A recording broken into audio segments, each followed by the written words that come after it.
Hockenheim. Over 100,000 people packed into the stadium section. Klaxons and firecrackers at the ready, primed to celebrate a Michael Schumacher victory. But the championship leader has to get past the pole sitter, Britain's David Coulthard. Let's join Martin Brundle and say a very good afternoon to Murray. Murray Walker.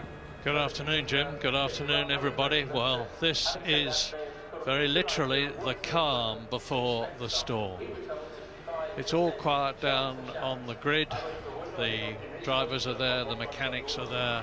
Those people who are privileged to be with them will soon be moved away.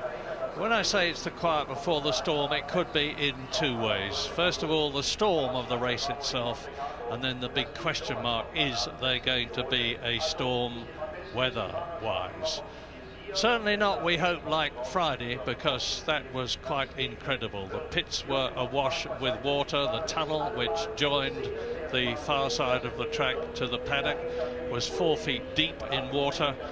It took the combined efforts of all the fire brigades around here a long time to get the water clear.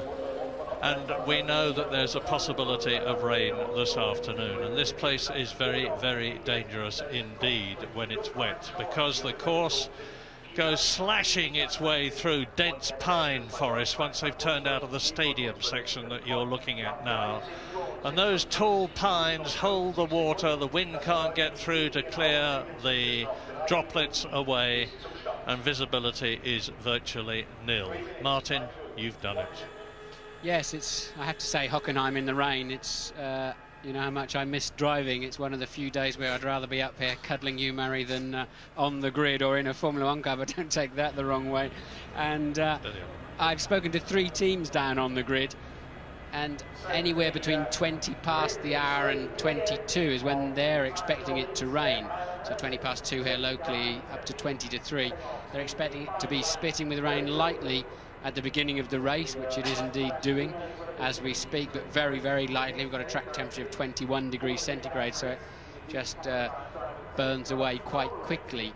And we think that Coulthard and Schumacher at least have added extra wing on the grid to allow for it. And I think the teams will also add a bit of fuel, Murray, to try to give themselves a bigger window of when they can take that pit stop to adjust it according to the rain, if indeed all these weather forecasts are right and it does rain later on. I'd imagine them coming in around lap 25-ish. The safety car leaves the grid now, which is all part of the procedure. That will go around to the back, and so we know that there are no hindrances around the track, and the procedure is well underway to get this German Grand Prix going, Murray. It's quite ironic that the man who has been complaining so much about Michael Schumacher cutting across him at the start of races, and particularly the Austrian Grand Prix, David Coulthard, is in pole position. And next to him, or at least just a little bit further back on the front row, is the man he's been complaining about, Michael Schumacher. So again, we've got McLaren in pole position. It's the 10th time that David Coulthard will have started from pole position in his career. And just there you see Michael Schumacher, who's got more pole positions of the current drivers than anyone else, 27 of them. And Mika Häkkinen, the man who is 3rd in the World Championship and who Michael Schumacher still insists on regarding as his chief rival for the World Championship, notwithstanding the fact that David Coulthard is 6 points behind him and Häkkinen there is 8 points behind him. Häkkinen in 4th position on the grid. Now, I heard a Porsche driver saying from the Porsche Super Cup race earlier on today, who started on the right-hand side of the grid, Bernd Mailander, who's actually also the safety car driver in Formula One, heard him saying it's incredibly slippery on the right-hand side. There's a lot of debris, a lot of tyre rubber. That is a part of the track that is simply not used here at Hockenheim. That's the left-hand side you're looking at from Fisichella's car on the 2nd row. Michael Schumacher there is on the right-hand side of the grid, and he said there's so little grip over there.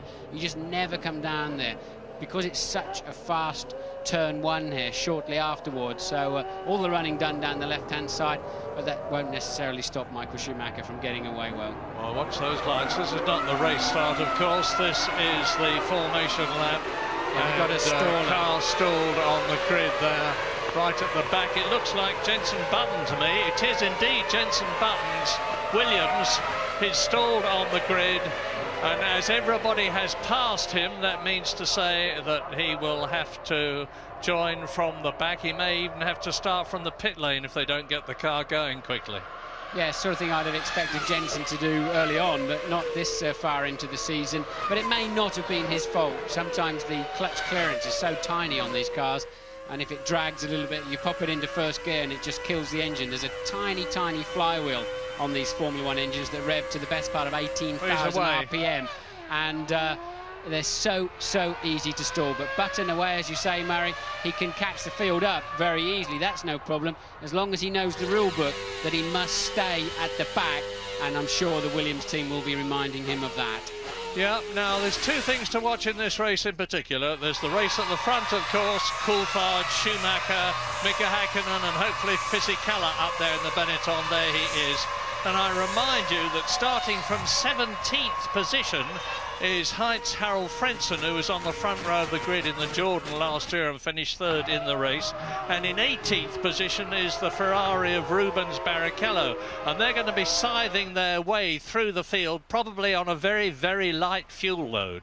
Yes, I think Fisichella there in third place on the grid could be a thorn into the side of Häkkinen. Häkkinen, who also starts from the right-hand side, the supposedly slippery side, really must leapfrog Fisichella early on. And Mika was talking to me just 45 minutes ago saying, what do you think is going to happen? You know, how do you think those guys are going to get away on the left-hand side of the grid? So I think it's quite a concern for Mika that if he gets tucked up behind the Benetton, then Coulthard and Michael Schumacher can scamper off into the distance. And the sun is well and truly out now. The track temperature has risen just a little bit, so that's a good sign. Let's hope it's a dry race. It makes so much difference to everybody, and particularly here at Hockenheim. Yes, it summed up the whole weekend when with the umbrellas on the grid. One moment they were covering the drivers from spitting rain, and then it was beating down sunshine that the umbrellas were for. So we were with Fisichella there on car camera. Be nice if we could have a ride with Frentzen or Barrichello, particularly Barrichello, because he's got an on-car camera, and it'll be interesting to see him fighting his way through the field. So they line up now in the usual 11 rows, two cars. The left-hand side of the grid is the pole position, and there is the man in pole position for this 45-lap race, David Coulthard. The Ferrari pit, the garage, and they're all getting into line now. Yes, I noticed Coulthard hasn't pointed his car towards the Ferrari at all. He's expecting, I would imagine, to stay down the left-hand side of the track and not have to go over and cover his line against Michael Schumacher. It's crucial how they all get away. 3 lights, 4 lights, 5 lights, and in Germany, it is go! Schumacher. And Coulthard gets away, Schumacher tucked up behind him, and Häkkinen goes round, and straight into the barrier goes the Benetton, and there's a Ferrari down there as well. That must be Rubens Barrichello. That must be Rubens Barrichello, or it's Schumacher. It's Schumacher. Incredible. And Fisichella. They started third and second on the grid, and Michael Schumacher is out of the race before it's hardly begun, and the McLarens are already first and second, with the Frentzen and with the Jordan of Jarno Trulli up in third position. An incredible development, and Michael Schumacher is again going to score no World Championship points. And it's such a long lap here, the second longest lap of the year. They'll easily be able to clear those cars before the pack gets around for the first complete flying lap of the day. Those cars will be cleared out of the way. Disaster for Michael Schumacher. Yeah, but Rubens Barrichello is already slashing his way through the field, and Fisichella and Schumacher talk to each other as we look down on this 200-mile-an-hour plus straight. Rubens Barrichello, there he is, you just saw him coming towards us in the Ferrari. It's McLaren leading, McLaren in second place, the Jordan in third position, and the lead driver is Mika Häkkinen with David Coulthard tucked under his gearbox, and De La Rosa in the Arrows, who's been going so well, is in fourth position, and the two Jaguars of Eddie Irvine and Johnny Herbert are up there, both of them in the points, fifth and sixth at the moment. Yes, unless Herbert's past Villeneuve. Herbert's 7th according to the screens, but Hakkinen got a flying start. Michael got away well too, but seemed to stutter. Yellow flags are out on the start-finish line here, just to tell the driver, wave yellows to tell the drivers they're recovering those cars. No sign of a safety car, no sign of a red flag, and Michael Schumacher is out of the race for sure. And Barrichello has already gained 8 places. He's up from 18th on the grid to 10th. 2 of those, there he is pulling out, you see, and passing Zonta in the BAR, coming up behind Jacques Villeneuve in the other BAR. For Ferrari now, and for Italy and for Brazil, it's all down to Rubens Barrichello. And I think I just saw Johnny Herbert passing Irvine too. The Jaguars are running Linus third in 5th and 6th. They did clear Villeneuve, as has Verstappen now, who's 8th.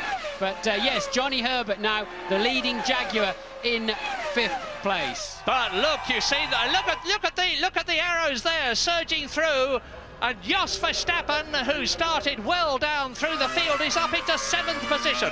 These arrows are the revelation of this meeting, because Pedro de la Rosa start... Here he goes again. Verstappen really in the slipstream there of Irvine. He now has track position. Surely he'll outbrake Irvine. He's passed him already. Verstappen up into 6th. Yeah, and I reckon Jos Verstappen may be on a 2-stop strategy. This arrows is incredibly quick. It's very, very slippery indeed. The aerodynamics are superb, and the Supertech engine is good. Here's a replay of the start. Now here we go. Coulthard away moderately well. Schumacher I saw out of the window getting away well, then stuttered, and Hakkinen just drove right through the middle. Now look, Schumacher came across and really blocked Fisichella out. Schuey did not realise Fisichella was there, did not give him any space, and I'm afraid, Michael, you cannot blame that on Fisichella. Look, he's moved across onto his line and then braked, so Fisichella quite late into the corner, but that was at least 50-50. Michael gave him no space. Yeah, but a lot of the cynics will be saying that's Michael Schumacher's come up and he's had payback time for the things they've been blaming him for in the recent past. But meantime, it's looking great for McLaren, 1st and 2nd. Trulli is 3rd, De La Rosa is 4th, and look at Barrichello. Barrichello out past Eddie Irvine, who is in 7th position, and there we're riding with Barrichello now as Irvine fights back. Well, that was astonishing. Irvine had more straight line speed, now turns in on Barrichello, which he was entitled to do. But Barrichello got up alongside, and when the drag really cuts in, well over 200 miles an hour, Irvine started pulling ahead. That Ford engine, the Cosworth engine, has got massive grunt. It's an improved version with more power, and it's certainly showing up here. It looks as though they've got the setup right for the 2 Jaguars, as Rubens Barrichello, that we're riding with now, chases Eddie Irvine's green Jaguar, which is behind Jos Verstappen, and Johnny Herbert is up into 5th place. So Hakkinen, Coulthard, then Trulli, behind him De La Rosa. There is Johnny Herbert, followed by Verstappen and Eddie Irvine. Well, the good news so far for Britain is that the Jaguars are well up. Yes, and now Barrichello's got a much better run on Irvine earlier on in the straight. Now let's see the drag cut in. Can Barrichello make it stick this time? Yes, he's got the line up the inside. Irvine just falling back down the field at this stage. And that's Eddie Irvine, of course, who won this race brilliantly for Ferrari last year, thanks to the support of his teammate, Mika Salo, who was replacing Michael Schumacher after the German had broken his leg in Britain. Coming through now to complete lap 3. Mika Hakkinen leads David Coulthard. The gap between Coulthard and Trulli is 1.3 seconds, but again, as in Austria, Pedro de la Rosa, who was superb in qualifying, is magnificent here. Look at the orange arrows. There's a big gap between it and the green Jaguar of the red-helmeted Johnny Herbert, who has got Verstappen behind him, and Verstappen has got Barrichello ready to pull out and in the Ferrari and try to get up into the top 6.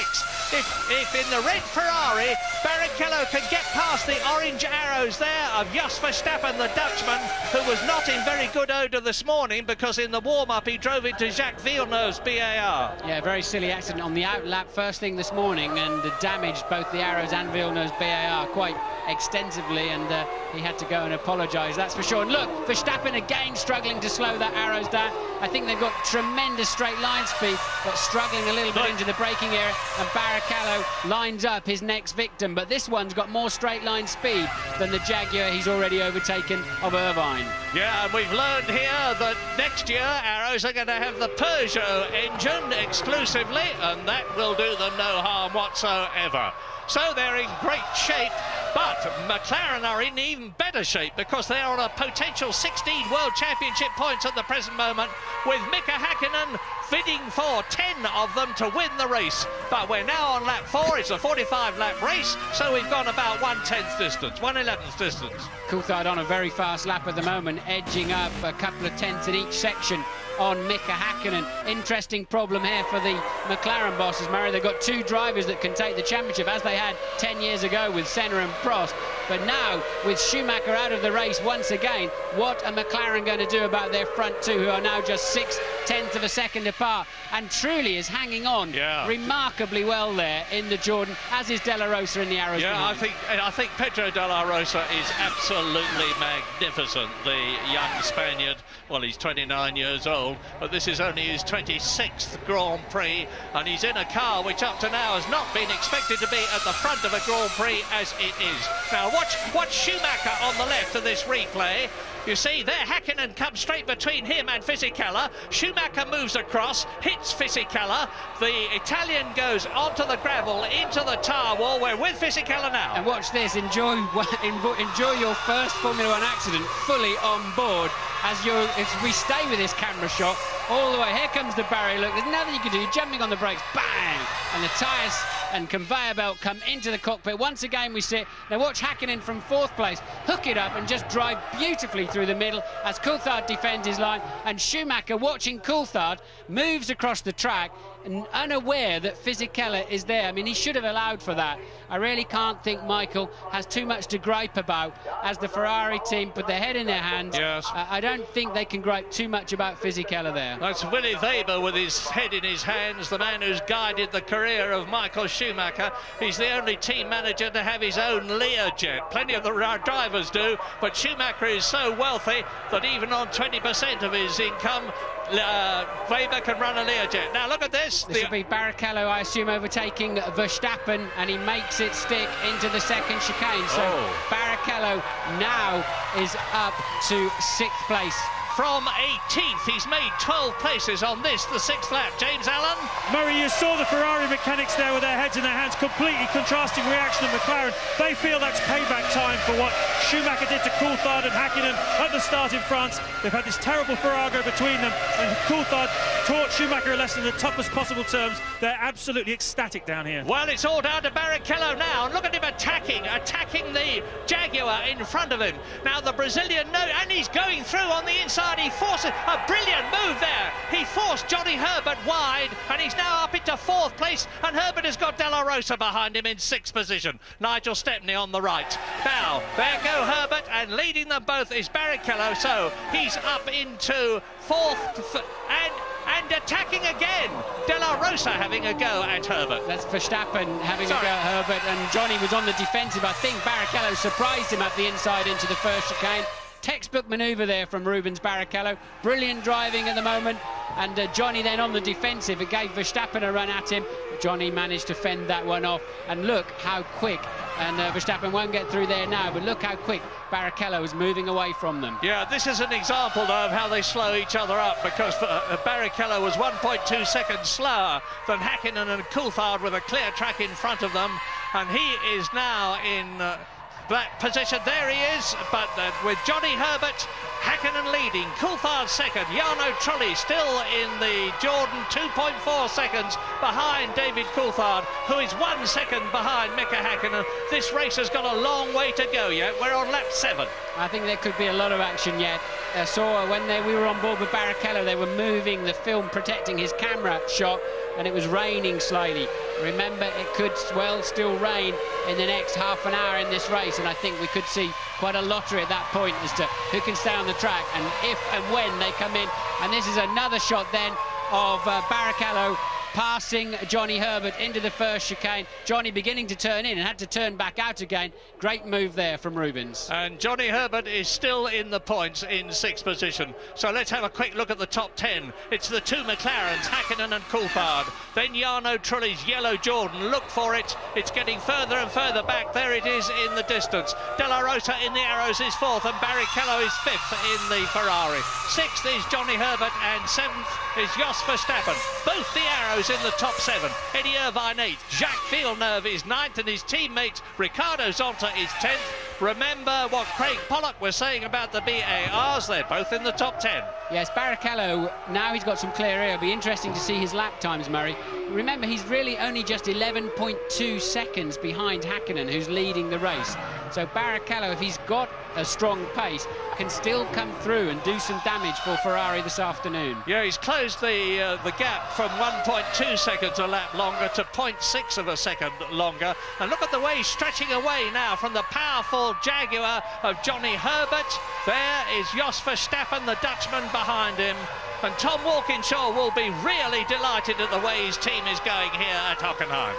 Johnny sort of launches his Jaguar into the corners, very aggressive turn into almost all the corners around the racetrack. Quite strange, in fact, but it seems to be working for him up there in 6th place. Now they come out of the stadium. They're turning into the long straight now, which is the start and finish straight, into turn 1.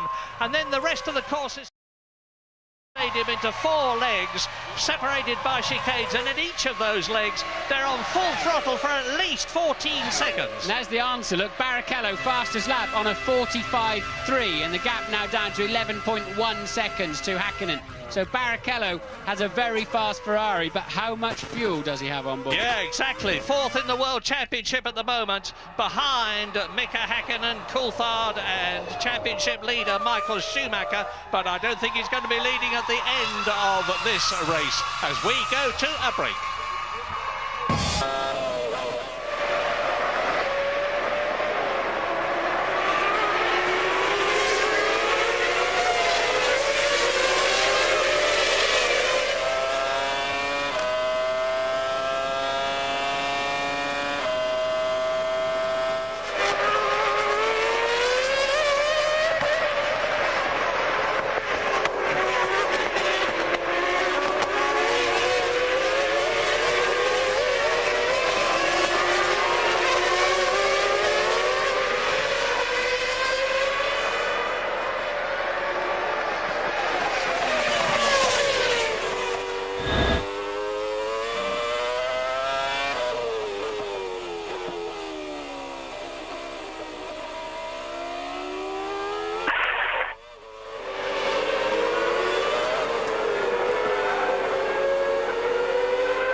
Lap 9, and this is a replay of Heinz Harald Frentzen surging up from 17th on the grid into the position he's in now, 8th position.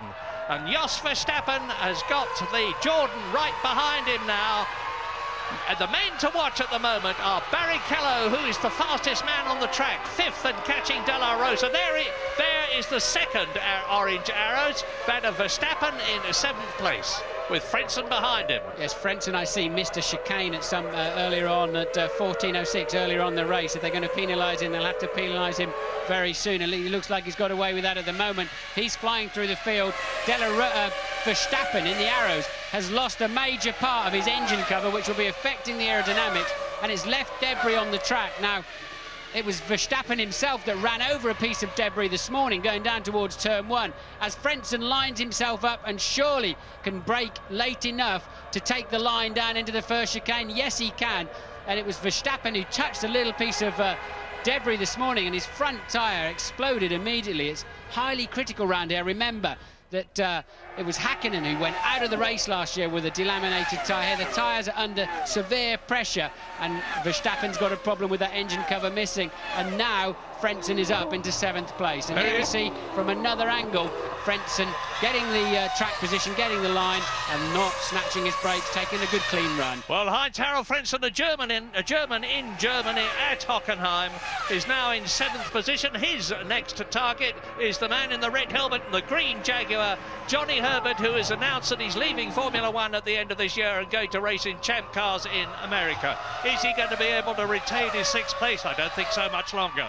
Incredible lineup of cars, isn't it? Look, from Herbert through to all the way through there to Ralph. In fact, Jenson Button in 19th, so you've got from 6th to 19th pretty much all line astern. Yeah, so who are they? Herbert 6th, there he is. There is Frentzen behind him in 7th, and then it is Eddie Irvine in the Jaguar, Villeneuve and Zonta virtually together, and here is Rubens Barrichello in the Ferrari, who's come up from that 18th position. We're riding with him now as he turns out of turn 1, going at 200 miles an hour up to the Clark curve, the right, left, right chicane, closing on Pedro de la Rosa's Arrows, hand over fist. This is the V10 Ferrari engine versus the Supertech engine V10 in the Arrows. The Arrows is incredibly quick. At race after race this year on the section times, the Arrows has been the fastest car. But Barrichello now has really got his dander up. He's fought his way through magnificently, and he's coming now into the Ost curve, right at the top of this boomerang-shaped circuit. Through the right, the left, the right again. They exited at about 130 miles an hour and build up to nearly 220 miles an hour as they come down to the centre curve, and there goes Heinz-Harald Frentzen past Johnny Herbert. He's in the points. Frentzen is in the points. His teammate Trulli is in 3rd position. The top 6 from Frentzen upwards are Frentzen 6th, Barrichello and De La Rosa 5th and 4th. Trulli is 3rd. David Coulthard and Hakkinen are still only 1.6 seconds away from each other and nearly 8 seconds ahead of 3rd placed Jarno Trulli. But this race is by no means finished. What strategies are they following? Watch Barrichello. This is the stadium section. They're coming up now to turn 14, the right-hander. They take that at 90 miles an hour, exit it at about 90 miles an hour where they are now, and then accelerate up to nearly 185 miles an hour. There is Trulli, 3rd. Watch Barrichello. So it is the Brazilian against the Spaniard. And Pedro de la Rosa has covered himself in glory in the last couple of races. He's doing so again. Yes, and look, Barrichello's got a sniff of a slipstream, but we know just how fast that Arrows is in a straight line. But Barrichello, we know, is excellent on the brakes into turn 1, but he can't have a go from there. He'll simply slam into the side of the Arrows. But can he get some traction out now? And, well, that Arrows is really handling well, isn't it? It really hasn't got... Barrichello doesn't have much an advantage over it, but he has clearly got the best braking car on the racetrack at the moment. We'll see how good it is when he gets anywhere near the McLaren. There he goes. Look, he's showing it well there, isn't he? Easily through, and that is so bumpy. It doesn't show from anywhere from a camera angle, but it's so bumpy down there into 2. And it looks so easy, and I can't tell you just how hard it is at 210, 215 miles an hour to pick a braking point right alongside another driver trying to do exactly the same thing at the same time. You are watching a truly, truly great drive by Rubens Barrichello. I say again, he started 18th. He's now in 4th position, and the yellow car is that of Jarno Trulli as we rejoin on a replay. Rubens Barrichello diving up the inside of Pedro de la Rosa, making it look so easy. The Spaniard has to give him room, and Rubens Barrichello maintains his line perfectly. The Ferrari mechanics not looking over impressed, but they jolly well should be. And look at this battle behind them.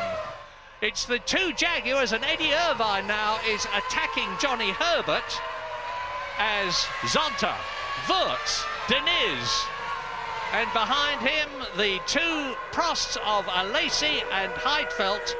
Nick Heidfeld, by the way, is in 14th position. Man on the move, Heinz-Harald Frentzen in 6th place, just done a 1:44.9, easily the fastest lap of the race. So it's Frentzen now with the clear air in front of him. Can he catch Pedro de la Rosa, and how quickly? So Frentzen and Barrichello started 17th and 18th, now up to 4th and 6th and flying. Yeah, and he's lapping 2 seconds faster than de la Rosa.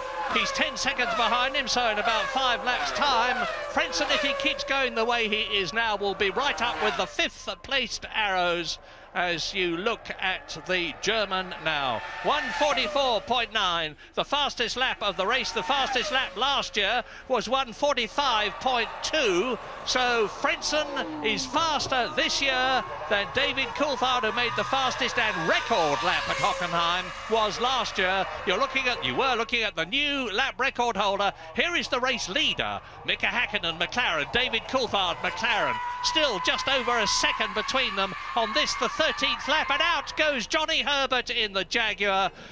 Well, Johnny's bad luck seems to stick with him, whatever circuit he is at and whatever country he is in, and the jinx has struck again. He is out of the race, and that means to say up into 8th place goes Eddie Irvine, to 9th place goes Jacques Villeneuve, to 10th place goes Ralf Schumacher in the Williams. His teammate Jenson Button is down in 19th position, having a tremendous battle with Jean Alesi's Prost and Marc Gené's Minardi.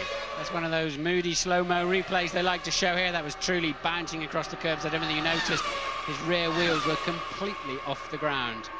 Frentzen is on another flying lap, and a 44.7 this time around. So Frentzen is catching De La Rosa in front of him at 1.5 seconds per lap, and he's 8.4 seconds back. De La Rosa 5th, Frentzen 6th, and there's currently just 1.2 seconds, as you can see, between Häkkinen and Coulthard. You know, the car language of those two, Häkkinen and Coulthard, makes it look very easy indeed.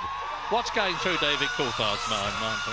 What's going through his mind is, why can't I get the power on out of the chicanes? I've watched him on several chicanes now through the race, and he just can't seem to apply the power. And here's Trulli, and Barrichello with Trulli already, look, just a few metres behind him. Barrichello absolutely flying. We're on the 14th lap of the race, and he's really in good shape in the next few chicanes to, I think, pass Trulli. Yeah, if he gets past Trulli, he's then going to have a real battle on his hands. He's up from 18th to 3rd soon if he gets past Trulli, but he's actually lapping slower at the present moment than the two race leaders, Häkkinen and Coulthard, who are some 10 seconds ahead of him. And Barrichello's right up behind the gearbox of Trulli, just waiting in the moment to bob out from behind it as they turn into the stadium section. That is turn 11 at this 15 corner circuit. They're at turn 12 now, accelerating up to 90 miles an hour from 60 on the apex of the previous corner, and Jarno Trulli can see that Scarlet Ferrari big in his mirrors. Yes, it's awful when you've got a car behind you you know is fast and is bearing down on you. Trulli's getting a little bit untidy in his defence and running a bit wide. I think Barrichello won't spend too long behind Trulli before he finds a way through. He'll get a better drive out of a chicane or a corner, and then for sure he can nail Trulli on the brakes. It may even be as soon as down to the first chicane. Trulli not defending his line yet. Now Barrichello makes the move, the perfect slipstream, and Barrichello will go through under braking, surely, and he does. Remember what I said about a great drive? There is confirmation and underlining of it. But De La Rosa and Verstappen are both catching Trulli as well. Trulli is not going as quickly as he can, as he has done in the past, because you can see De La Rosa in the orange arrows is getting closer to the yellow Jordan in the background. But now Barrichello up into a magnificent 3rd position. Just the 2 McLarens ahead of him, but they're 12 seconds ahead. Yes, it's 13.9 seconds last time around, and I think Barrichello's done a sterling job to get from 18th to 3rd and only lose 13.9 seconds to the leader, so the race is set. James, what can you tell us? Well, Martin, I said at the top of the show I thought that the Frentzen and Barrichello had nothing to lose really today by doing a two-stopper. It's certainly spectacular track action. The reason they're able to do this is because the two-stop fuel load is 40 kilos lighter. That's about 1.2 seconds a lap. They should be faster than these heavy cars carrying a full one-stop fuel load. So I think we're going to, unfortunately, of course, they've got to stop twice, so we're going to see plenty of this kind of action throughout this race. Well, I'll tell you this, Eddie Jordan must be keeping his fingers crossed, because his team, which was 3rd in the Constructors' Championship last year and had that as a target for this year, to be 3rd in that championship behind McLaren and Ferrari, has slipped down to 6th this year. They've had a rotten year, but Trulli and Frentzen are both in the points, with Jarno Trulli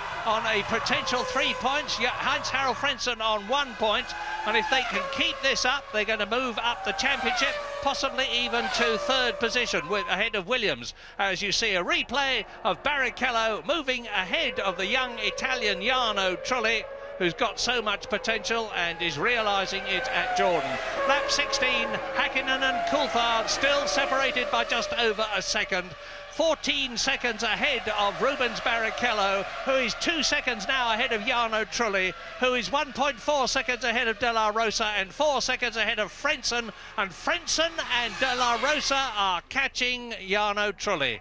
Here are the leaders. Coulthard slipped back slightly now, 1.5 seconds the gap, and you can see it there for yourself. Häkkinen's car working beautifully, not having to fight it at all.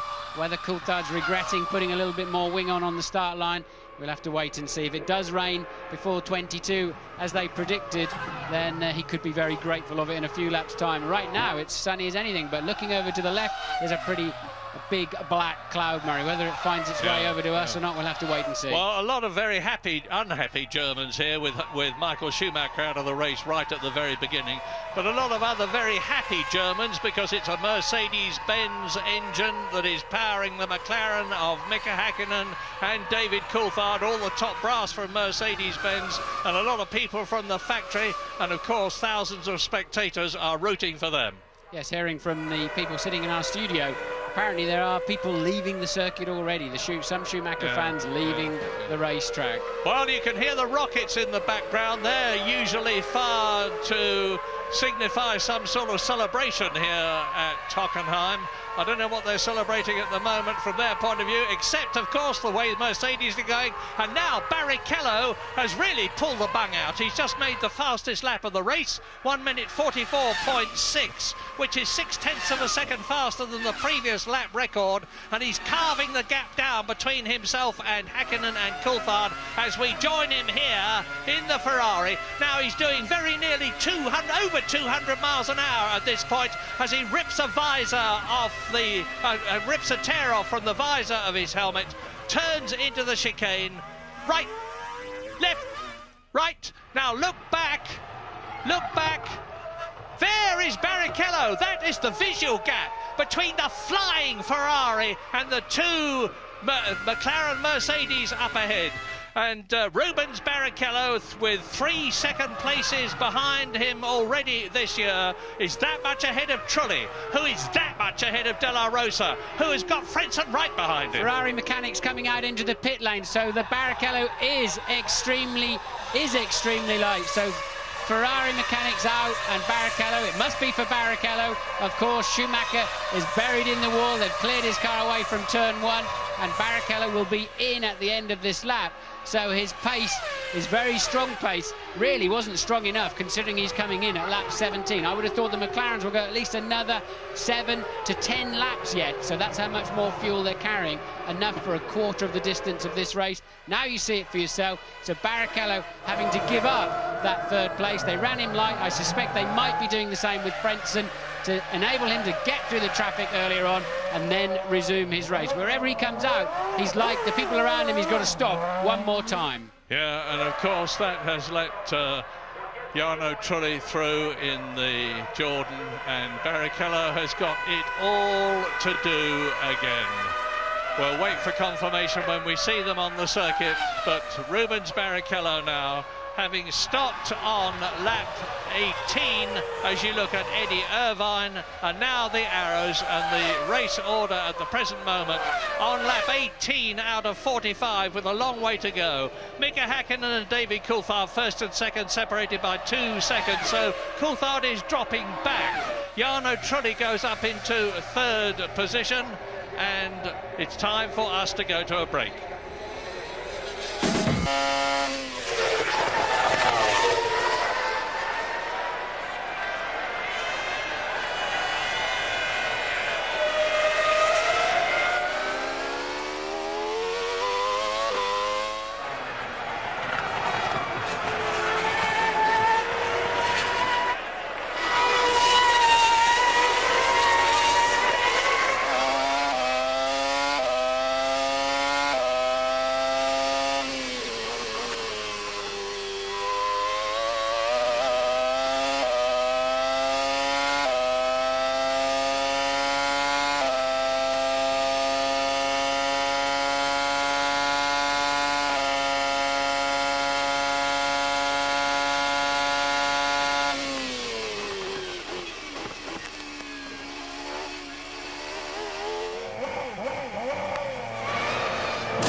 Lap 20 out of 45, and Jarno Trulli, there he is, the Italian in the Jordan, is back in third position as a result of the stop of Rubens Barrichello, who is in sixth place. And sandwiched between Trulli and Barrichello are Pedro de la Rosa in the arrows. There he is, and behind de la Rosa is Heinz Harald Frentzen.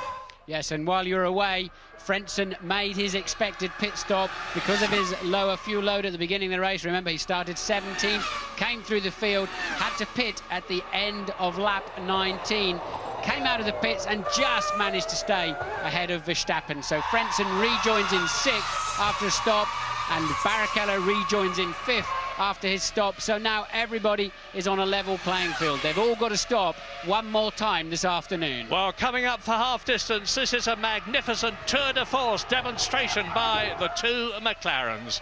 They finished first and second in France with Coulthard ahead of Häkkinen. They finished first and second in Austria with Häkkinen in front of Coulthard. That was their fourth first and second of the season in 10 races. It looks as though this is going to be their fifth in 11 races. If it is, it will give them 16 World Championship points and certainly give them their revenge over Ferrari for having lost 10 World Championship points in the Constructors' contest as a result of the problem they had with the label that you saw Martin talking about earlier on in Austria.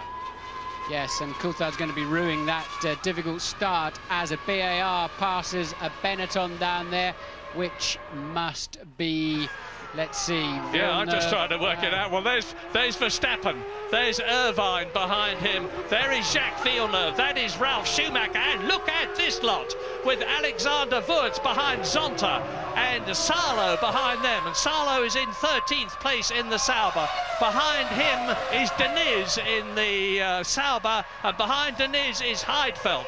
So the McLarens are streaking away, but look how close it is behind them. This is almost go-kart racing that they're so close. Yeah, Jenson Button is right at the back of this queue, having a terrible afternoon. because he stalled on the line, started last. He's last but one at the moment and barely able to keep the pace up at the back. Matsakani's chasing him, and I see from the computer, he's missed a chicane at some point without penalty, thankfully, and Barrichello has just done a new fastest lap of the race. Which has taken him to within 8 seconds of Pedro de la Rosa. He's a massive 33 seconds behind Mika Häkkinen and David Coulthard.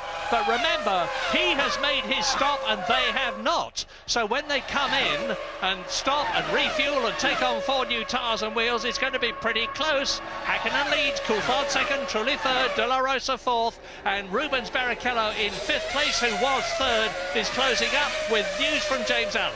Well, Murray, I've just been working it all out now with the fuel loads here. Rubens Barrichello took on 50 kilos of fuel. I reckon he'll stop again about lap 33 for his second stop. Frentzen about lap 34. In the meantime, we expect the 2 McLarens and Trulli to stop around about lap 27 to 30. So don't go anywhere, folks, because this next phase is going to be absolutely fascinating. It's clearly a McLaren race, barring any mechanical misfortunes. The key question now is which McLaren? Exactly. Is it going to be David Coulthard, who is ahead of Mika Häkkinen, who's the double world champion from 1999 and 98? There are no team orders in the McLaren team, because the team's attitude is let the best man win until one of them is so far ahead of the other that the other cannot possibly regain a position, and then the chap who is leading is favoured. But that's a long way off yet, as we look at Zonta in 11th place. Wurz behind him in the blue Benetton. And behind Benetton, behind Wurz, is Mika Salo in the stadium. Sure, I just saw a big flash of lightning over those trees to the left there out of the commentary box, Murray. I'm sure I saw. We've had a lot of lightning through the last 3 days, but some black storm clouds out there. Whether they come this way or not, as you can see, the sun is still shining as the Sauber mechanics are preparing. Ralf Schumacher's in the pits too, in at the end of lap 21. From 10th place. Not a great afternoon for the Williams BMW team.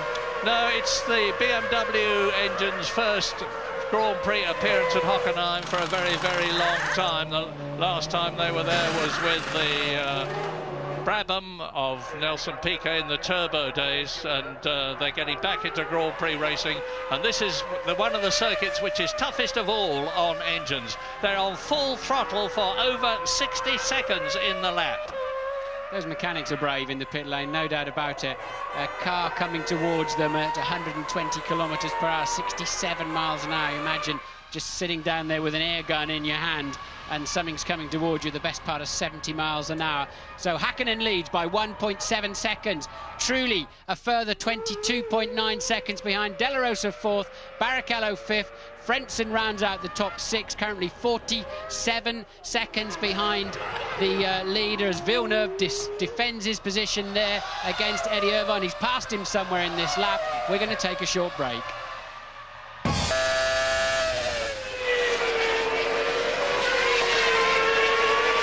Away from him in the stadium, Jack, because he has more top speed than you, so you have to get away from him in the stadium. See that?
lap 24, in comes Jos Verstappen from that terrific fight for 7th position in the Arrows. He's had to 9th position. He's had to yield it to Ricardo Zonta now, and the orange Arrows mechanics attack the car. Yes, he was in 7th when he came in. The fact that he's so slow in the pit lane, the other two passed him out on the racetrack, so Verstappen was in a pretty solid 7th place, and away he goes. It seems like a relatively straightforward pit stop. And Louise, what can you tell us? Standing here with Michael Schumacher. Michael, once again you've gone out of the race in a first corner incident. Talk us through it from your perspective. Yeah, basically quite easy. I was going for turning in for the corner from the outside line to get a nice exit for the long straight to make it a run at Coulthard, and then I was bumped off from the back. What part do you think that the McLarens played in that incident? Not very much. I mean, basically Fisichella came from behind, and he is the person to watch out for cars in front of him, not to run them over. I mean, there is limits to what you can do, and you have to adapt to the circumstances, and he clearly didn't do that good enough. Bearing in mind the controversy that there's been between yourself and David over start manoeuvres, were you kind of expecting him to pull a move on you like he did? Listen, I'm out of the race not because of David. I'm out of the race for Fisichella, and that's it, what you can say about it. Thanks, Michael. Yeah, I've got to disagree slightly with Michael. I understand what he's saying, but he took the line. He really closed Fisichella out. He went into Fisichella's face, and Fisichella was unable to slow down. It was no better than 50-50 in my view, Mary. I don't know where you're at on that one. Well, I agree with you. You know, I tend to stick up for Schumacher more than most people, but I'm with you on this occasion. And that's cost him another 10 points to the 30 he had already lost through failing to finish this year. And you're looking now at Rubens Barrichello back with Pedro de la Rosa in the Arrows. He's caught and passed the Arrows once already this year, this race, and he's going to do so again to regain 4th places. But remember, in Austria, De La Rosa lost a certain points position as the result of the breakage of an oil union, which just cost a few pence. Look, we've got a strange guy walking down the side of the racetrack in a raincoat on the grass, and what on earth is he doing? Crossing the racetrack during the Grand Prix, and clearly either a bit too much beer there, or he's hit his head on something, because he's not being sensible at all. I've never seen this before. Have you ever seen it, Mary? Well, I've seen a lunatic in Brazil just as the race was finishing, rushing out. But that is very bad news indeed. Safety car, so this will close the pack up. James. Yeah, safety car, and everybody's reacting quickly. We're going to have everybody making their pit stops in the next few minutes. Ferrari are reacting as well. Trulli's in now. We're expecting who's going to come first from McLaren. This could be very painful for whichever is the second of the two McLarens to make their stop. And Ferrari are reacting as well. They're going to bring Barrichello in and fuel him to the end. Amazing turnaround. Fantastic development this is. That lunatic, whoever he is changing the complexion of the race on lap 26 out of 45. We're not seeing what is happening to him, but as if there he is, he's got some sort of a Mercedes-Benz slogan on the back of his plastic Mac. And this is going to cost somebody dearly. Two McLarens running line astern. One of them's going to have to queue in the pit lane. And it's a question of, will they catch that safety car? 4.25 mile racetrack. Will they actually catch the safety car before they come around to the end of the lap? The Jordan made good use of the situation.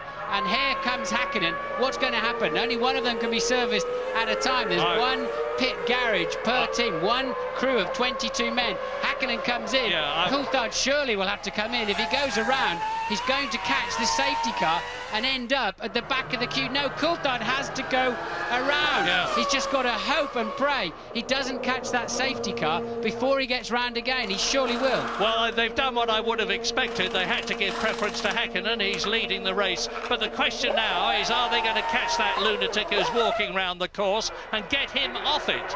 All sorts of things can and will happen as Mika Hakkinen exits the pit lane, and we're on lap 27 now. Remember, Jarno Trulli, who was third, has come in and made his pit stop.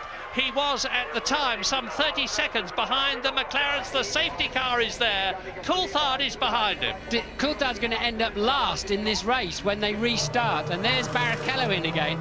but Coulthard has now got to do a slow lap behind the safety car, then come in for a stop, so the queue will go, the snake will go past, and Coulthard will end up right on the back of the queue. Disaster for Coulthard. And Barrichello is out before Frentzen. There is Heinz Harald. Barrichello third on the track, third in the race, exits the pit lane before Heinz Harald Frentzen. Yeah, they've made a desperate mistake by not allowing Coulthard to queue up and just simply wait to be serviced. Now he's got to come in for his stop and let...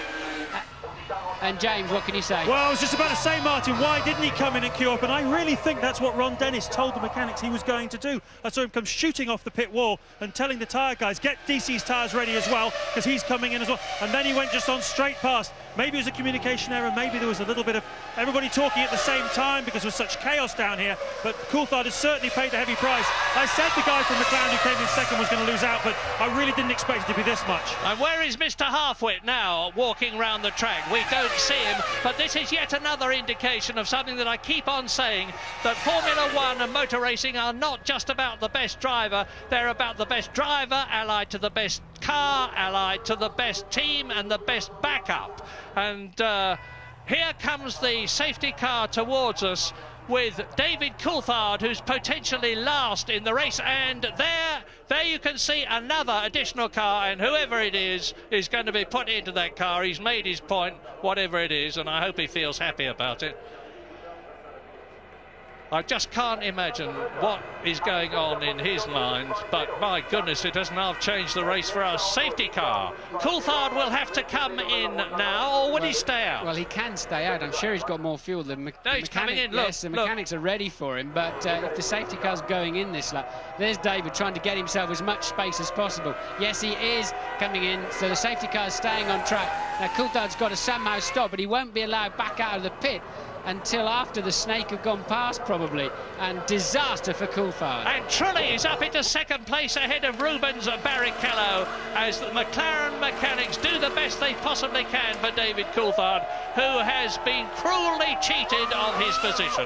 Yeah, crucial mistake there by somebody, not allowing Coulthard to come in and queue. I don't know, it may have been him, may have been a communication problem, may have been a decision problem, but look, he's going to end up virtually at the back of the snake, having been in a strong second place. Hakkinen is at the front of the queue. We saw him behind Coulthard before Coulthard had to pit. Look, and there it is now, look. So where is Coulthard in the race, Murray? Yeah, but look at this, you see, all tight up behind. The race is in effect restarting, as you see. Mika Hakkinen leading, Jarno Trulli second, Rubens Barrichello third, De La Rosa is fourth, Frentzen is fifth, and David Coulthard there in sixth position. It didn't work out quite as bad as I thought, but bad enough for Coulthard because he's now at the back of that pack and of the front runners of the afternoon. It's flip-flopped him right back there, and the lights are still on the safety car. Strange message here on the computer, look, Murray. Maybe hopefully we'll never see that again. Man on track. But ding dong, are we going to see a race now? Lap 28, and you can see how close they are. And remember Rubens Barrichello, who's come up from 18th. He's made his pit stop. He's going to have to make another one, and that's the crumpled mess that was Michael Schumacher's car when the race started. Behind it is the crumpled mess that was Giancarlo Fisichella's car. What an incredible German Grand Prix this is turning out to be. Lap 28, and Mika Hakkinen leads Jarno Trulli. Rubens Barrichello is in third position. De La Rosa is right behind him in the arrows and just ahead of Heinz Harald Frentzen, and up into seventh position, mysteriously and magnificently, according to the computer in front of me, and I'm waiting for confirmation on the track, is Jenson Button. Well, what about that for a development? Safety car. Hakkinen, Trulli, Barrichello and De La Rosa, Frentzen and Coulthard, Schumacher, Villeneuve, Zonta, Verstappen, Salo, Wurz. Well, the computer cannot lie. It is on this occasion, and Jenson Button has got to come in, and I confirm that there is rain on the way. Whether it's going to get here in time to wet the track before the end of this race, which has nearly half its distance still to go, remains to be seen. And David Coulthard will be well and truly fired up now. And a word from James Allen. Well, of course, the $10 million question here is, was Coulthard told to stay out, or was it his own decision? But what I can tell you is when he pulled away from his pit stop, he made a very dismissive hand gesture with his left hand to the pit wall at McLaren. So that may tell you that he doesn't think whatever the decision they made was the right one. Yes, and the golden rule is, and the safety car's in, the golden rule is that you only come in when you have clearance to do so. You do not just wander in the pit lane of your own volitions. But nonetheless, at least Coulthard's not too far down the field. He has a chance to overtake and have a go. Watch Barrichello. You're seeing the snake now, and Barrichello can see the opportunity to get past Trulli, take second place, get up behind Mika Häkkinen, and behind them are De La Rosa and Frentzen. And you can see now Rubens Barrichello closing up and coming outside alongside Jarno Trulli. And is he going through to second position? The answer is no. Trulli holds the inside line. Barrichello fights ahead of De La Rosa and Frentzen. It's nose to tail, snake formation round the circuit. Mika Häkkinen has got a clear track in front of him, and he's making the most of it because he knows he's got to get the hammer down and get clear space between himself and Rubens Barrichello and Jarno Trulli. And Jarno Trulli is undoubtedly holding up Barrichello and De La Rosa and Frentzen as the rest switch back their way through the chicanes down into the 200-mile-an-hour straight on lap 29 out of 45. And Mika Häkkinen eases away a bit. Zonta getting very close there to his teammate Villeneuve, locking up a wheel, but everybody snatching. And is that Coulthard getting ready to have a go at his first victim? Yes, it is. He's up behind Frentzen, but not close enough to have a go into the stadium. The two BARs are still at it, hammer and tongs, but Häkkinen waltzing away up at the front. Yeah, and of course David Coulthard is not amongst a lot of rabbits. He's amongst some very, very quick, very talented, extremely experienced Formula One drivers in mighty quick motor cars on a circuit where there are passing places, but not all that many. As Häkkinen goes through now, Trulli, Barrichello, De La Rosa, Frentzen, David Coulthard in sixth position, still in the points. Both the McLarens are in the points, but not as commandingly as they were before that man came out on the track. And hopefully he's on his way to clink now, some recompense. And down to the 200-mile-an-hour straight into the chicane again, and just look at the way Mika Häkkinen is getting the hammer down and stretching away. He's now nearly 3 seconds ahead of Jarno Trulli. And we've got a is that Jenson Button? No, it's Ralf Schumacher. Schumacher is spun. Verstappen had to go right around the outside. Obviously Ralf keeping the engine running up and away, but he will now be effectively last. And I saw De La Rosa. Look at this, there's Schumacher, Wurz going through. This is absolutely fantastic. Formula One, wheel to wheel, nose to tail racing. So, Trulli, Barrichello can't get past the Jordan yet. De La Rosa is right past the Ferrari. There goes Jacques Villeneuve, then there's a gap. This is Ralf Schumacher, followed by Alexander Wurz. And Trulli, big accident. And there's and the cars whizzed through the frame and us didn't spot which ones they were. 2 wheels off. That's a nasty one. That could be another pace car, could be another safety car situation with so much debris. Safety car is standing by, I see, but that was it's Pedro Diniz. But it's a Prost that's in the wall. I don't know which one. Well, Pedro Diniz was with a Lacey. Yeah, so Lacey in the wall. He's out of the car, look, so he's okay. Diniz, I think, should be okay, probably just talking on the radio. Hopefully. And safety car has picked up Häkkinen. And Häkkinen will be caught by Jarno Trulli. He has been. Jarno Trulli will be caught by Rubens Barrichello. He has been. Rubens Barrichello will be caught by De La Rosa. He has been. And behind them, Frentzen and Coulthard and Jacques Villeneuve in the BAR is now in 7th position ahead of his teammate Ricardo Zonta, with Alex Wurz in 9th position and Mika Salo in 10th place. And let's have a look. This is a replay.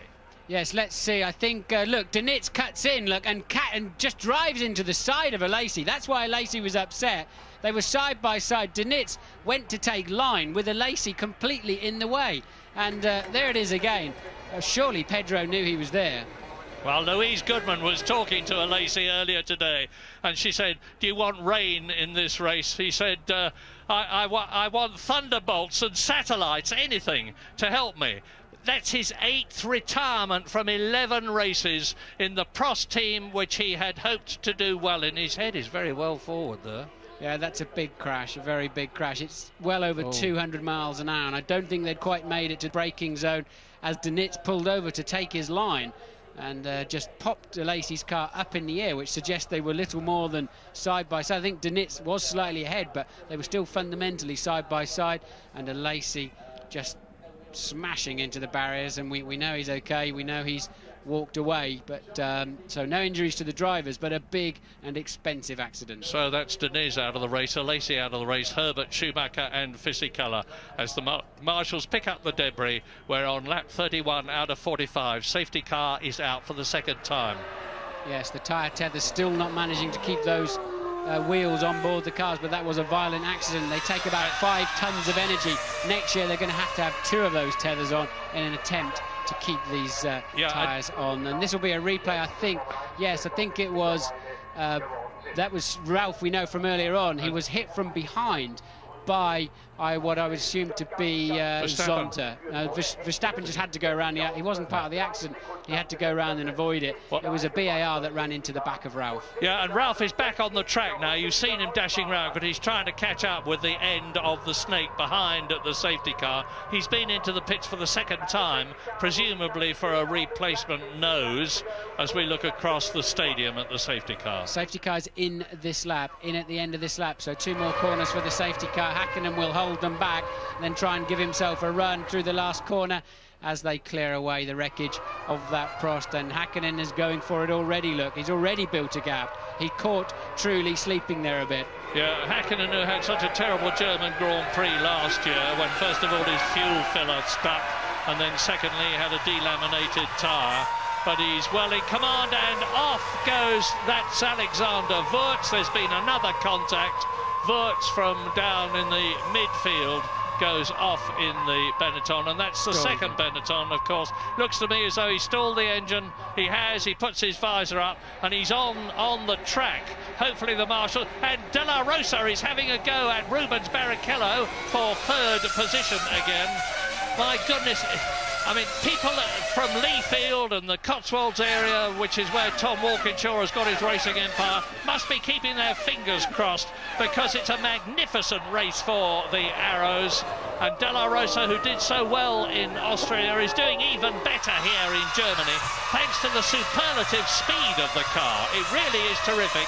And Wurz is out of the car, running across the track, out of the race, another retirement. And look, he had contact down the field with what must be it's the Sauber of Salo, so contact early on. I don't quite know how they managed to run into each other that early. I think his car is still on the start-finish line. Safety car standing by again, and it's not surprising. It's on the racing line into turn 1, but no safety car at the moment, but it is standing by, and they're now just clearing Wurz's car across the grass as the snake comes into the stadium. I think they'll get it out of the way just in time, Murray. Well, you may remember I was talking to Charlie Whiting before this programme began, the race director, and we were talking at one point about the safety car. This is the sort of decision he has to make, and he always makes the right one.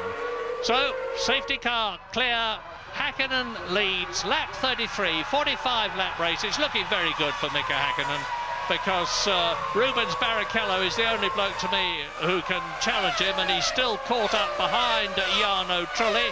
Incidentally, both the Jordans are in the top 6, and the Umbrellas are going up in this incredible race where we've had collisions, where we've had a lunatic walking around the course, we've had the safety car out. It looked as though the weather was going to be good all through the race. It looks as though now it is not going to be good all through the race, and we face a situation where they could be coming in to change from dry weather tyres to rain tyres, and then anything can happen at Hockenheim. Yes, they're a long way from home too. I don't know how hard it's raining or where. In fact, those people are putting their coats on, but the track looks relatively dry at the moment, doesn't it? They're a good 2 miles from home. I'd be surprised if they pit at the end of this lap. The Ferrari mechanics are out and ready. It's raining, but it's not raining hard enough for wet. But as I've said again, it's 4¼ miles, the second longest track of the year, Murray.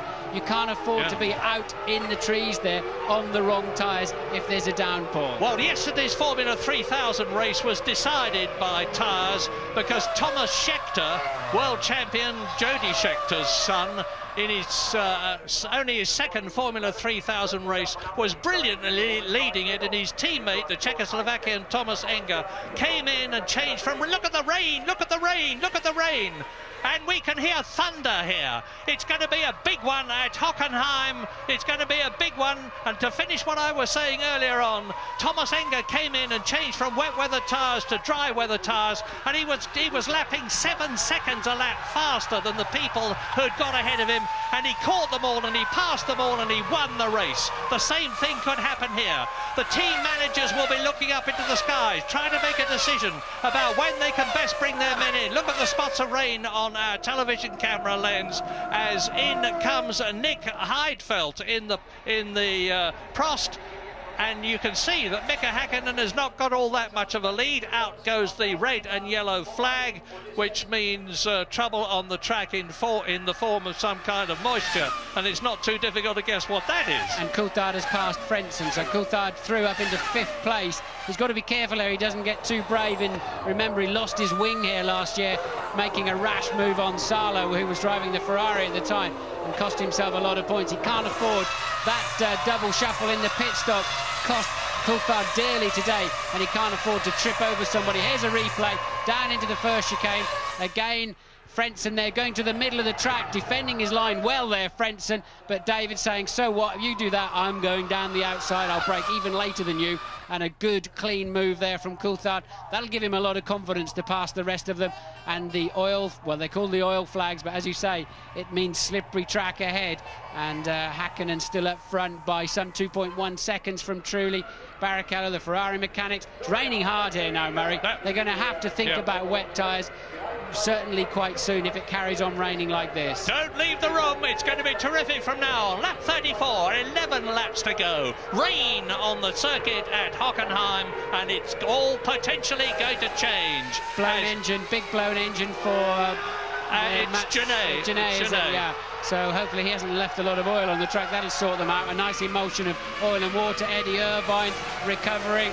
He's pointing at the sky, but you can't see that when you're doing 180 miles an hour driving past the start-finish line. And still the BAR... Villeneuve, that's Villeneuve and Zonta. Zonta has hit Jack Villeneuve, who pirouettes through 360 degrees time and time again. Brilliantly keeps the engine running and accelerates away, just as Ralf Schumacher in 12th position gets past him. And Eddie Irvine has done a 180 as well. Right. And look at this. They're going to come pouring into the pits now. Yes, and then once again, Coulthard's going to be at the back of the queue for McLaren.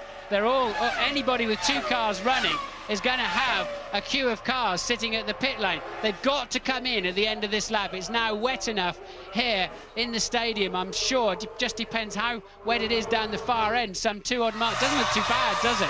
Really doesn't look too bad down there. But they're in for quite a shock when they get down the end of the next straight. It's raining hard here at the stadium. As you see a replay of Genet's Minardi blowing up. It's an oil fire shortly afterwards, which clearly means the valves have had a chat with the pistons and the oil is getting inside the cylinder. And then the replay again of Eddie Irvine spinning off. But what are they going to... And here's Villeneuve and Zonta. This is a replay. Zonta clips the right rear wheel of his teammate's BAR. Remember, I said 2 weeks ago in Austria, the worst thing that can happen is for 2 teammates to hit each other. Lacey and Heidfeld did it in Austria for Prost, and now Villeneuve and Zonta have done it in Germany for BAR. Zonta and Villeneuve, and Häkkinen comes in. The 2 BARs have been threatening to run into each other for some laps now, and finally they achieved it as Häkkinen comes in early. They're Martin, all coming in. Barrichello's going on. Barrichello is going on. Rubens Barrichello carries on and takes the lead in the German Grand Prix, but it's a bit of a false lead because he will have to, unless he's taking a tremendous gamble, which he obviously is, that things will improve and that he can stay on his dry weather tyres. We're on lap 36 out of 45 now. Mika Häkkinen is rejoining the race on rain tyres, on wet weather tyres, followed by Trulli and followed by De La Rosa. Wets are the way to go, surely, although it's still quite dry down the far, and this is so confusing for the drivers, and they've got to be careful. They lose a lot of tyre temperature through going slowly on the damp parts and pressure, but now they can build it back up again. And well, has Häkkinen gone slightly too early? For sure, they're going to have to go on to wet soon. It's raining quite hard down there. There's now plumes of water coming out of behind the cars as they go down the pit straight. But look, bone dry at the Ost curve. And the Ferrari mechanics have got a set of wet weather tyres ready for Rubens Barrichello, and David Coulthard is really flying as well. Now here comes Barrichello. David Coulthard is up into second place in the race, followed by Heinz-Harald Frentzen, followed by Ricardo Zonta, in the BAR. Well, my goodness, I said this race was going to be blown wide open, and it has been. And the question now is it going to stop raining, in which case Barrichello may be able to stay out on dry weather tyres, or is it going to get worse, in which case Mika Häkkinen there will be laughing again. And he, at the present moment, has got the Jordan right behind him. Look at this. They're into the stadium and out of it, and Barrichello is going to come through in the lead. Yes, Frentzen is more comfortable at the moment. His car's working better than Coulthard's. He's putting him under pressure on the damp stuff. Coulthard finding a bit of traction. You cannot believe how easy it is to swap ends, just put a millimetre too much throttle, and Barrichello goes again, and Coulthard goes again. They're saying, OK, I'm happy with the grip at the far end, and I'll put up with the slippery stuff at this end. We'll go for another lap. And there's the tyre blankets remaining on Barrichello's tyres as he leads the German Grand Prix. Lap 37, you're looking at Rubens Barrichello, followed by David Coulthard. We're coming back, but we're going for a break.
Out of 45, Jarno Trulli has had a 10-second stop-go penalty, presumably for speeding in the pit lane. He was in 7th place out of the points, but up front it's magic. Yes. There is Rubens Barrichello still leading. And they're all still on 6 at the front end here. Zonta is under investigation by the stewards, presumably for running into Villeneuve. We wait to see on that. I just saw Coulthard going straight over the chicane at the first chicane, taking the shortcut. He may get a penalty for that. He did not gain, he did not overtake anybody, but I don't think he saved the position either. But Coulthard struggling a little bit with these conditions. Frentzen all over him, and Barrichello staying out front now, and look how wet it is. Rooster tails behind the cars. Remember, they are on slick tyres, and Zonta is staying with them, and Coulthard really struggles now when he gets to the stadium area. Frentzen all over him once again. Frentzen, attack! That's Coulthard's McLaren in front of him. But look now, Hakkinen, 1 minute 55 on wets. Coulthard runs wide. Coulthard runs very wide, and Frentzen doing well. He's got to come in. Come in this time, David. And Frentzen, they should be in this lap. They're now slower than Hakkinen on wets. Zonta goes off. Zonta in the wall, as you can see. They should be in this lap. And Coulthard in. Coulthard is in the pits. But Frentzen goes through and takes second position. He's taking a tremendous gamble. So Frentzen goes up into second position. Here are the Ferrari mechanics taking second place. He was David Coulthard in for wets, but he's losing places. There are going to be 6 laps left at the end of this race, and it's going to be a quite incredible situation as Mika Hakkinen attacks in the McLaren. So good stop there for Coulthard, 7.6 seconds. I think Frentzen made a mistake somewhere, because Hakkinen has now taken him for what will be second place. Coulthard joining the track quite late though, so Coulthard coming out with Ralf Schumacher. That's 9th place for David Coulthard. Just won't work out for him today. Now Mika Hakkinen is lapping 1.2 seconds on wet weather tyres, faster than Rubens Barrichello on dry weather tyres, and Barrichello is on lap 39 out of 45. But look, Frentzen's got back past Hakkinen again, so Hakkinen obviously losing some grip somewhere. Remember, he's on wet tyres on this dry part of the racetrack, and incredible, Hakkinen can't find any traction. And then when they get to... Now, did Frentzen make a mistake? Yes, he did, look. He went across the chicane, so he's yielded to Hakkinen. That's how Hakkinen got in front of him. And then later on, Frentzen retakes Hakkinen. Yeah, I think it was a very sensible move of Frentzen's to let Hakkinen pass, because he would have had to come in for a stop-go penalty at least for having benefited from going off. But here is a man who is not going off at the present moment. Rubens Barrichello. Is he going to win his first Grand Prix? He's had second places for Jordan. He's had second places for Ferrari. He's never won a Grand Prix, and this is Rubens Barrichello's 123rd race. He could be in the running as winner, because he is not being caught by David Coulthard or Frentzen. Now look, Hakkinen has just taken Frentzen and then pulled away about 7 or 8 seconds when they get into the wet stadium zone. So it's a complete yo-yo around the track. Now, let me just give you the positions. Lap 40, Barrichello is leading Hakkinen by 10 seconds. David Coulthard is 3rd, and Heinz-Harald Frentzen is 4th. Mika Salo is 5th, and Jenson Button is in 6th position. And Frentzen is pulling out of the race. Frentzen on the start-finish line here with some problems, so Frentzen is out of the race. We're going to take a short break, be back very quickly.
Lap 42 out of 45. I can hardly contain myself. You're watching Rubens Barrichello, who is staying ahead on dry weather tyres of Mika Häkkinen on wet weather tyres. The gap is 10 seconds, and we have just seen Heinz-Harald Frentzen retire from the race. We've seen Jos Verstappen pull out from 7th position. The orders at the moment: Barrichello leads Häkkinen by 10 seconds. Coulthard is 3rd. Salo in the Sauber is 4th. Jenson Button is in 5th position. And Pedro de la Rosa in the arrows is 8th. So this is what we've got, as you see a replay of Verstappen going off backwards into the first corner of the stadium.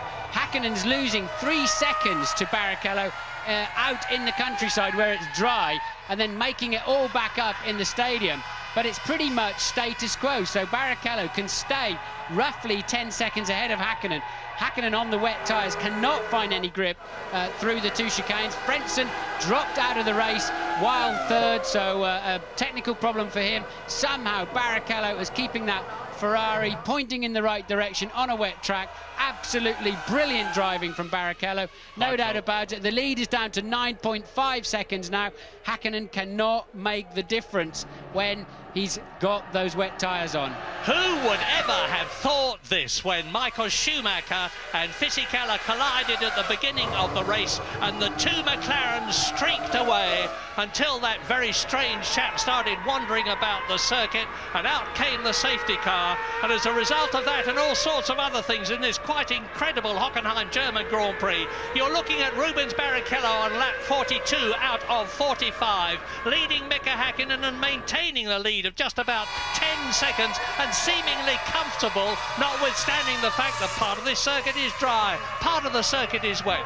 David Coulthard is in 3rd position, and McLaren are looking good for 11 World Championship points, which is going to make them very good indeed and take them ahead of Ferrari in the Constructors' Championship. Yes, Coulthard has passed Salo somewhere out of sight of the TV cameras. Jenson Button is in 5th place with the current 2 World Championship points in his pocket. If he can get to the end of the race, De La Rosa finishing out the top 6. But once again, Häkkinen is 7 or 8 tenths up on this lap in the first section. He'll lose in the second section.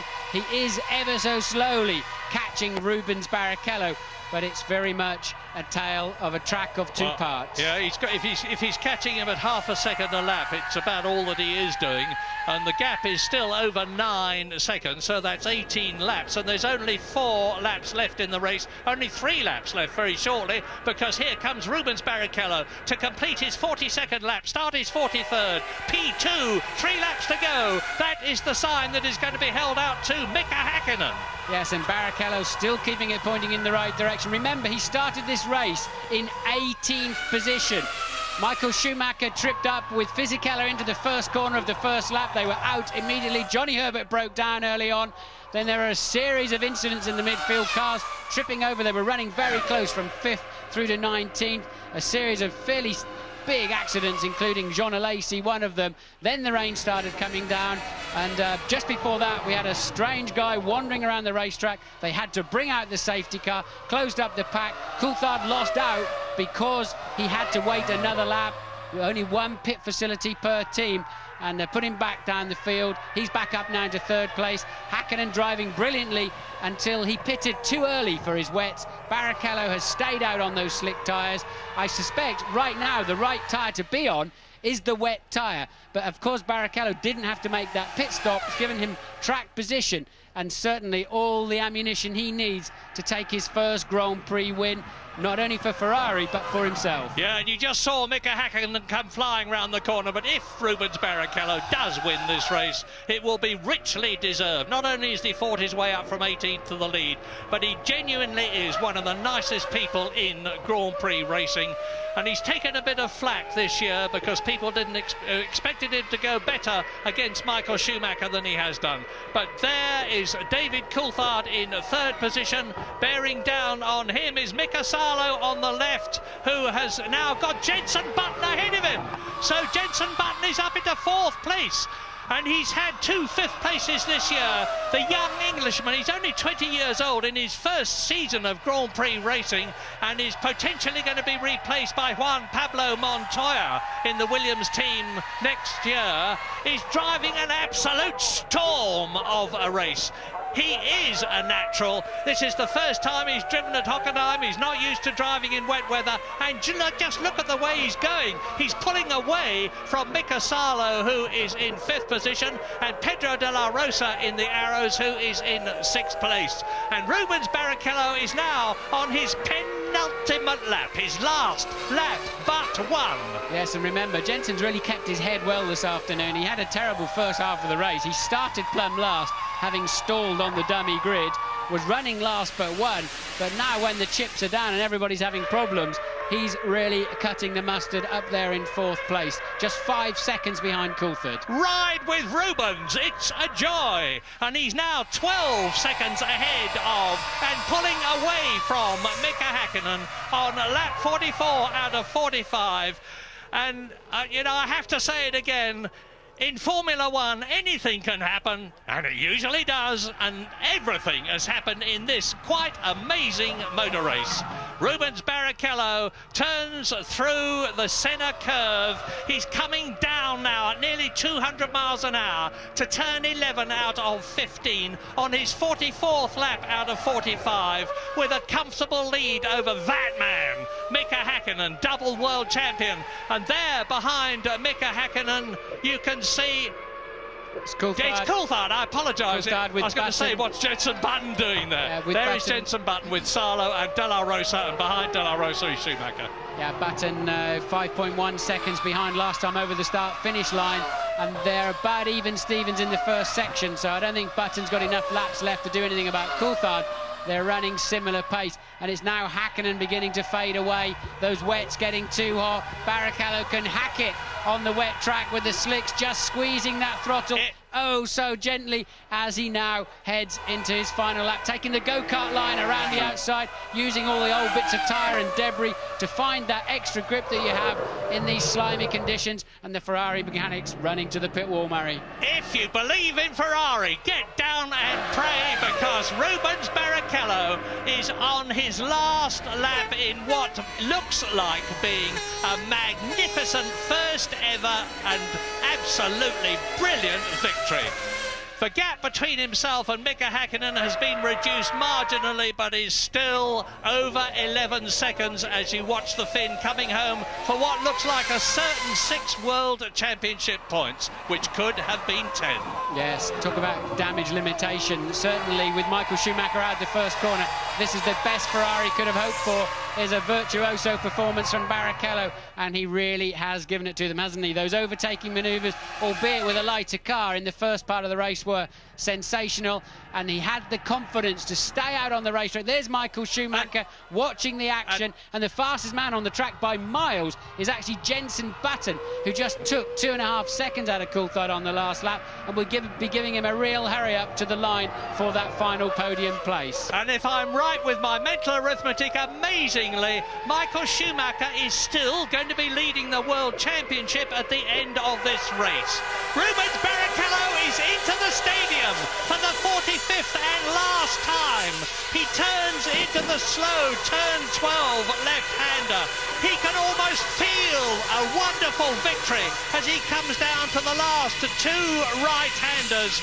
You are watching a sensational drive being completed with Rubens Barrichello from Sao Paulo, Brazil, winning for Ferrari, and he's done it! Superb! And look at the reception he gets. Michael Schumacher and Corinna, his wife, are almost as pleased for Schumacher for Barrichello as he would have been for himself. Mika Häkkinen finishes in second position. David Coulthard there is in third position. Jenson Button, look at him closing up on the McLaren, finishes higher in a Grand Prix than he's finished before. 2 fifth places and now a 4th. and Mika Salo is 5th with Pedro de la Rosa in 6th position.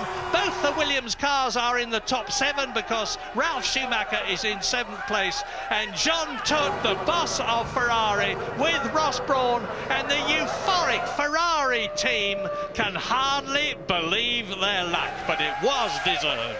Well, Rubens Barrichello's waited a long time for that first win, but what a quality win when it came. Absolutely brilliant performance from 18th on the grid through one of the weirdest Grand Prix you'll ever see.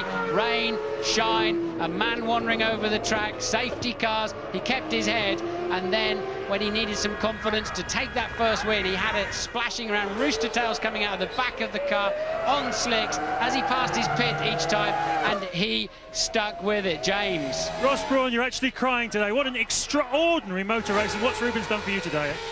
Well, it was his decision to stay out. We talked about it over the radio, and we realised it was worth a chance, and he said, no, let me go. Let's try it. And it was just fantastic. There was a few points when it was tough, but then when we saw how much Hakkinen was struggling in T2, we realised we could do it. It's just a matter of not falling off. And he's kept Michael in the championship, of course. Yeah, I guess yes. Yeah, I wasn't thinking of that, but it was fantastic. Well, on a serious note, though, Ross, what about the nutter that walked on the track? That must never be allowed to happen again, must it? Yeah, I mean, it's obviously very, very dangerous. I mean, the trouble is the public do have access, particularly a place like this, because it's in the forest. So, no, that must never be allowed to happen if we can prevent it. Just sum up in a few words for us the skill of Rubens Barrichello, what he achieved out there today. Well, he had everything. I mean, he had patience, so he worked his way up through the grid. We took a 2-stop because we thought it was worth a chance. And yeah, he called the decision for tyres at the end, to stay out and give it a go. And he just drove a perfect race. A magnificent turnaround. Well done, Ross. Superstar Rubino, Rubens Barrichello, look at the joy on his face. And in this incredible race, Michael Schumacher, who has not scored points for the last 3 races, still leads the championship, and Coulthard and Hakkinen are tying with each other, 2 points behind Michael Schumacher. 56 points for Schumacher, 54 points for Coulthard and Hakkinen, and Rubens Barrichello is only 10 points now behind Michael Schumacher. This has had it all. Well, in the next door comedy box are the Brazilian commentators, and they are absolutely, as you can imagine, ecstatic. That must be the first Brazilian driver, Brazilian win since Senna won back in '93 for McLaren. Yeah, that's right. And Luciano Berti, the Jaguar driver, who substituted for Eddie Irvine so superbly in Austria, is standing with just the width of the glass between us, and is he a happy boy, because he's a great friend of Rubens Barrichello's and lived until recently in the same house with the young Brazilian. Well, Michael will be very pleased. That certainly saved a part of his day at least, and Rubens Barrichello waited 123 races for this win, so well done to him. I can't think of anybody who will not be happy about that in the Formula One paddock. No, as I said earlier on, he really is a charming person. You don't hear a hard word about him from anyone. With the possible exception of some McLaren people, of course. Well, absolutely, but they won't be unpleasant words, because he richly deserved that victory. And to recap, Rubens Barrichello wins the 11th race in this superb World Championship Series of the year 2000 by 7.4 seconds from Mika Hakkinen. He beat him fair and square. You heard Ross Brawn saying that Rubens made the decision about whether he would stay on dry weather tyres or come in for wet weather tyres. He made it right. He beat Hakkinen, but McLaren are now leading the Constructors' World Championship, which is some recompense, as a delighted Michael Schumacher joins a euphoric Rubens Barrichello, who I do believe is in tears.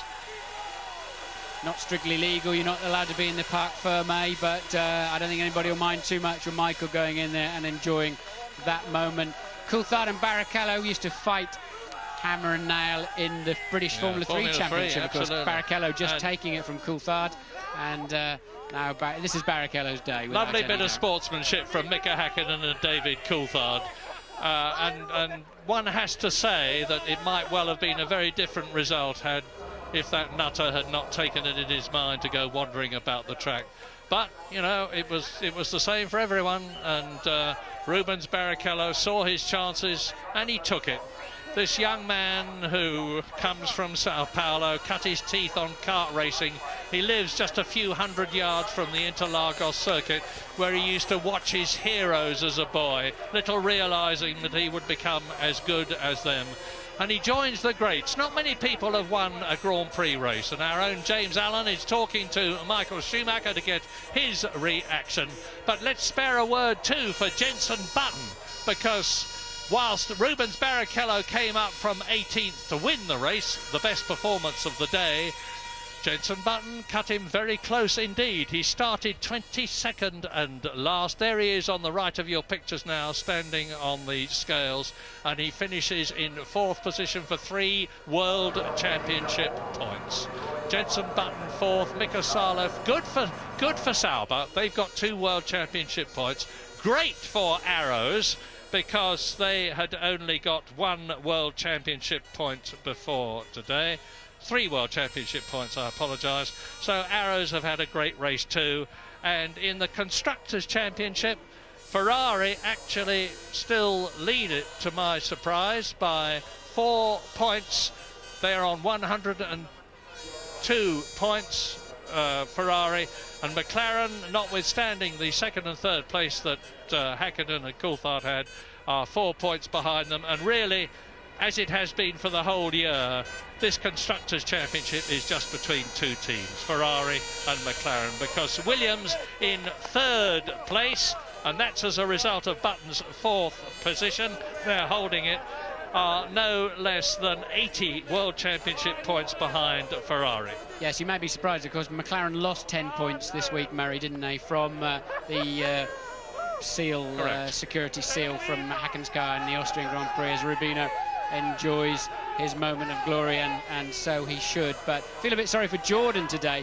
Truly was running so well for so long up there in 3rd place. Then he got a stop and go penalty.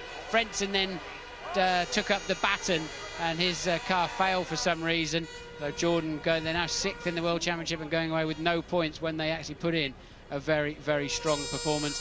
Coulthard's 3rd place, that'll be quite bittersweet for him. It'll be interesting to see what he's got to say about that pit stop early on when the safety car came out with the guy wandering around the racetrack. And then, of course, he elected to stay out on slicks, as did Barrichello, but then came in for the wets. His car not working as well as the Ferrari for whatever reason in the wet conditions. Barrichello really just peerless in those tricky conditions. Yeah, I've never seen a situation that's so cut and dried, excuse the pun, where one part of the circuit is absolutely wet and the other side stays bone dry all through the duration. Yeah, I'm wondering what the FIA, the governing body of motorsport, are going to say to Hockenheim now about the chap wandering around the circuit. This track is some 4.3 miles long, and when you're out in the forest, I don't see, to be fair to Hockenheim, that it's possible to police it and stop some lunatic climbing over the barriers. But here's a man who's climbed right to the top. Yes, thank you. He is in tears, and he does deserve to be where he is, waving the flag of Brazil, remembering his own great hero, Ayrton Senna.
Let it all out, Rubino.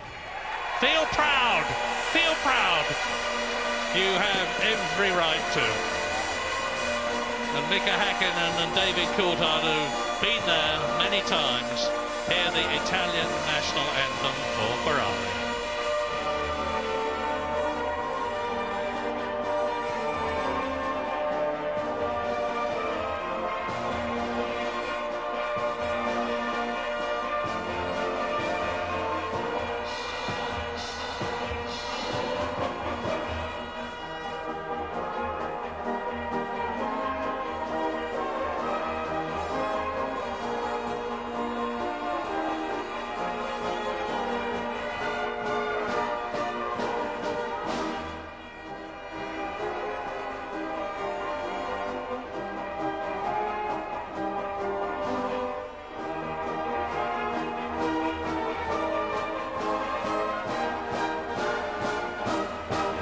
Well, I thought I'd seen it all. I hadn't seen the combination of circumstances that we've had here at Hockenheim today, which have given us a truly memorable race, which has resulted in the World Championship becoming even closer than it was before. And we've still got the Hungarian, the Belgian, the Italian, the American, the Japanese and the Malaysian Grand Prix to look forward to and to savour in this wonderful year of Formula One, which just gets better and better all the time. So Rubens Barrichello gets his trophy from Erwin Teufel, who's the Chief Minister of Baden-Württemberg, and Rolf Oberwerder gives Mika Häkkinen his, and David Coulthard gets his trophy. And of course, the Constructors' Trophy goes to Ferrari. And it's yet another victory for the Maranello team, unexpectedly after what happened to Michael Schumacher at the very beginning of the race, thanks to the skill, the determination and the racecraft, the brilliant racecraft of Rubens Barrichello, who celebrates his first win of the season and ever in his career, very fittingly. Thanks very much indeed, Murray. Well, not the Ferrari winner the majority of the Hockenheim crowd wanted, but he'll do for me and for the majority of the world of Formula One as well. A very, very popular victory indeed for Rubens Barrichello. Worst day of the year yesterday for the Brazilian. His words, not mine. Slightly different today. Barrichello, you know, he'd retired 6 times here out of 7 races. And Rubens Barrichello in his 124th Grand Prix is a winner at last. We have plenty to talk about. A quite astonishing race. As Murray and Martin have been saying, Martin Brundle will be joining us in the studio. We'll have the views of Tony Jardine. We will hear from the top 3, and we hope to snatch a word with Jenson Button as well. Well done, Rubinho. We'll see you shortly.